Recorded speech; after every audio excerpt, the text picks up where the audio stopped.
This is Ron Higgins with NOLA.com and the Times-Picayune, and it's the Monday, May 4th edition of the First Cup of Coffee. The first thing that comes to my mind every morning about college sports, and today this is something that kind of slipped past me last week because of the NFL draft. And last week, the College Football Playoff Committee held their first meeting of the year to kind of review what happened in the first year and see if any changes were going to be made. There were no changes really made.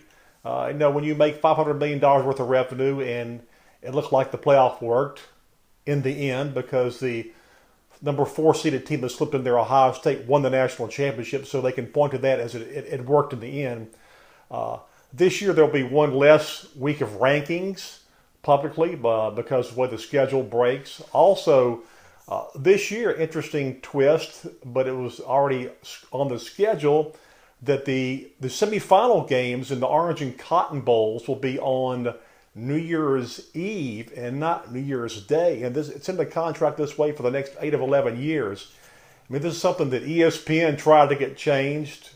And, I always like it every once in a while when ESPN loses something and doesn't bully its way into something. And the College Football Playoff Committee held firm, and that these games will be on New Year's Eve, the semifinal games. And they do quite well. I mean, last year's games got great ratings, but those were on New Year's Day, but one of them was the Sugar Bowl, the other one was the Rose Bowl, the semifinal games. They got great ratings, like a 38% increase over the previous year's New Year's Day bowl game. So they did quite well. We'll see how this does on New Year's Eve.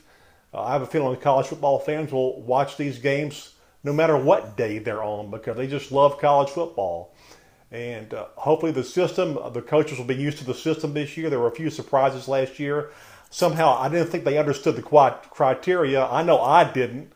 I don't think it was explained very well at times.